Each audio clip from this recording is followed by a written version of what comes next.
Canelo's been extremely durable over the years. One of his many assets is he seems to have one of the best chins in the game. Wow. I know you said you don't need to knock him out, you just need to beat him. But do you feel like you can hurt or even stop him?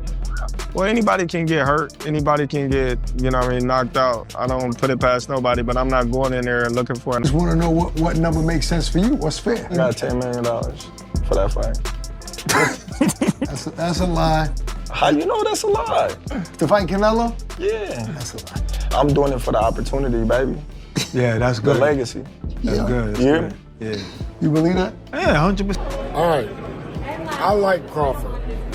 All right. My brother fought Canelo, not me. I like Crawford in this fight, and he get to stay big. But my brother even told me that was his mistake that he made.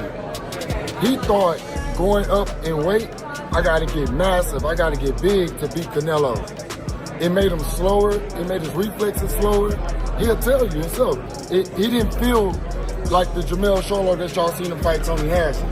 Crawford, I feel like that's the same thing as that. Terence Crawford is not merely stepping up in weight to take on Canelo Alvarez. He's making a statement, a knockout statement. This move feels less like a business decision and more like a personal mission. Recently, Crawford disclosed that he accepted only $10 million for the bout, significantly less than what a fighter of his caliber and star power would typically command for such a high-profile clash. He made it clear that for him, it was never about the money. It's about legacy. It's about achieving something that almost no one has accomplished before. It's about becoming a 3-time undisputed champion across 3 separate weight divisions, including one in which he's never fought. And after putting Canelo to sleep, Crawford says he'll drop right back down to 154 to try and become undisputed again, just to prove once and for all that he is the greatest fighter of his generation. I'm doing it for the opportunity, baby. Yeah, that's good. The legacy. Now, $10 million for us is like, let's go. But for him in the stage in his career, I don't think $10 million does it. Chris Eubank just got north of 20 in. So we could say he's not at the level of Bud. And Canelo's the face of boxing. So what y'all think? Y'all think he's telling the truth or he's really just going for legacy? I got $10 million for that fight. I'm doing it for the opportunity, the legacy. The legacy outweighs the money. 3-time undisputed, coming soon. I might go back down to 154 and do it again, Crawford said in a recent interview with Ak and Barack. That mindset is almost unheard of in today's boxing world, especially coming from someone who's already 37 years old, a former undisputed champion at both lightweight and welterweight, and someone who, on paper, has nothing left to prove. But for Crawford, it's no longer about what's on paper. It's about chasing a level of greatness that only comes around once in a generation. For that fight. How you know that's a lie? To fight Canelo? Yeah. I'm doing it for the opportunity, baby. The legacy. That's good. The legacy outweighed the money. 3-time undisputed. Ooh, coming soon. I might go back down to 54. Right. To fight who? And do it. I might go back down and do it again. As you heard, the pound-for-pound king, Terence Bud Crawford. What makes this quest even more astonishing is that Crawford isn't seeking a tune-up or a warm-up fight at 168 pounds. His very first step into this weight class is a direct showdown with Canelo Alvarez, a man who has built his legacy precisely. In that division for nearly a decade, Canelo has been comfortable at super middleweight since 2018 and has maintained his dominance there, most recently defending his titles against William Skull in May to reaffirm his status as the undisputed super middleweight champion. Still, Crawford insists he knows exactly what he's up against, and he's not shy about the fact that he believes he's walking away with more than just a decision. The way he's talking, he's aiming for a finish, a knockout. And if that happens, it would be the kind of moment that reshapes the entire boxing landscape. Hello, what can you take from sparring both of them to gauge what's gonna happen in September? Preparation is gonna definitely be everything. Crawford adjusting to the 168 pound division. I know he's been sitting at a heavier weight for a while, but he's been showing his training and stuff. So that's definitely gonna help him. Canelo's experience. You got Crawford got great experience as well. It's gonna be a great fight, gonna be a good chess match. I expect a great fight. If I had to favor somebody, I would just pick Canelo. Yet this fight isn't massive solely because of Crawford's ambition. It's also significant because both fighters seem so assured of their own victory that they're already thinking beyond each other. Canelo, in an interview with The Ring magazine, admitted he's still laser-focused on a rematch with Dmitry Bivol. That's the fight he truly wants, the one that haunts him. I hope I have the opportunity to have the rematch with Bivol. That's the only fight at 175 I would really take. But we'll see, Canelo said. I want to tell myself, hey, you learned something from that fight, what not to do again. I have that voice inside me saying, you need to prove that. You're a better fighter than him. Proud about fighting here with my people and bring this kind of fight for them. They deserve it, and it's more than I expect. Yeah, that's my goal this year. But you know, if that fight don't happen, we'll see. But that's my goal this year. This outlook suggests that, in Canelo's mind, Crawford is more of a checkpoint than a legitimate threat, but that may be the exact kind of misjudgment Crawford is banking on. Interestingly, both men seem to believe they have nothing left to prove, and when two fighters enter the ring with that mindset, the result is often explosive. Their September 13th clash is already building serious buzz, even though the exact venue hasn't been finalized. When Canelo was asked recently if Allegiant Stadium in Las Vegas was still being considered, he responded, "We're still working on that, but we're going to make sure everything is the best." What, if Crawford's listening to this or Canelo's listening, what do you tell them about their fight? Whoever wants to win will win. You know what I mean? I'm not being funny. Whoever wants to win will win. You will overcome that. That's how you do it. I appreciate you, Gracie, you so much, and keep doing the good work. Boxing insiders haven't held back their opinions on this potential mega fight, and the predictions are sharply divided. Former world champion Tony Bellew offered a bold take when asked about the matchup. Canelo likes to wait. Everything has to happen at his rhythm and pace, Bellew said, but he's not going to get that against Terence Crawford. I just think Crawford will outwork him, potshot him, and I believe he'll win on points. I understand why Canelo is the favorite, but all good things come to an end.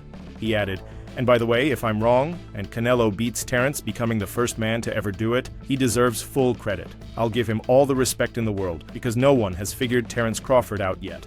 Over Canelo. I got the reach over him. He might got the size, the power. I got the better skills, boxing skills. Would it be more of a cat and mouse? The reality is Canelo does put people out, from Kirkland to Amir Khan to just... Don't do obviously, I'm just saying, man. No, but he's not. Kovalev was older.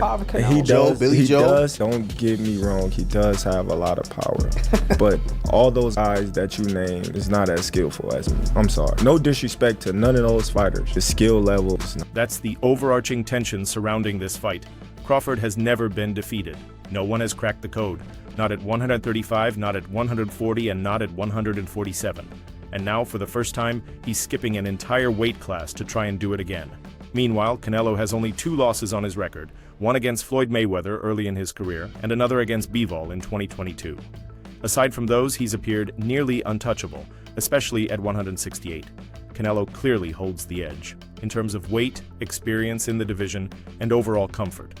But there's a hunger in Crawford that can't be taught, replicated, or faked. Do we see the same result in your honest opinion, Oscar, or do you think 100% Canelo can beat a Bivol? Yeah, there's no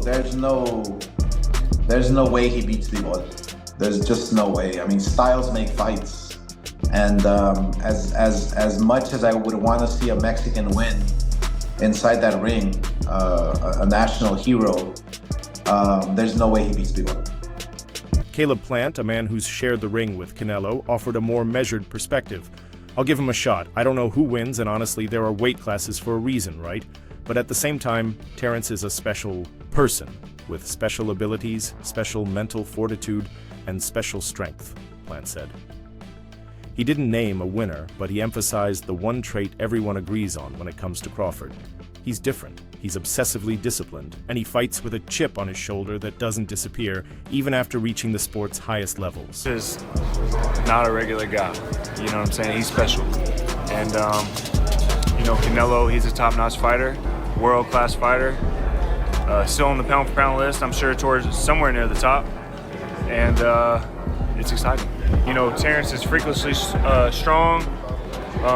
He can punch, he's got good crack, he can fight from both ways. Orthodox, southpaw, he can fight at mid-range, closer range, outside, and he can fight going both ways, so It's exciting. It's exciting. Plant added, I feel like this Crawford-Canelo matchup will be much more fan-friendly. Bud's not going to be running around the ring for 12 rounds. I can assure you that's just not in his DNA, and obviously it's not in Canelo's either. So I think it's going to be a fan-friendly fight. If that's true, this bout won't just be historic. It could also be entertaining in a way that elite-level boxing often isn't, especially when fighters play it safe. With both men overflowing, with confidence and both feeling like they still have something to prove, even after accomplishing more than most fighters ever will, the odds of a slow, tactical chess match shrink. Instead, it might just become a battle of wills. His chances got better, at least the way how you were seeing things heading into his last fight with him and Saul. I think it's a stylistic matchup, you know, and William Skull don't fight nothing like Terence Crawford. So we're not going to see the same type of fight come September. I think we're going to see a great fight, real good fight. You and Terence have always had like a good relationship, but if he makes Canelo come off the top. Not everyone sees this going in Crawford's favor. Sebastian Fundora was direct when asked about Crawford's chances.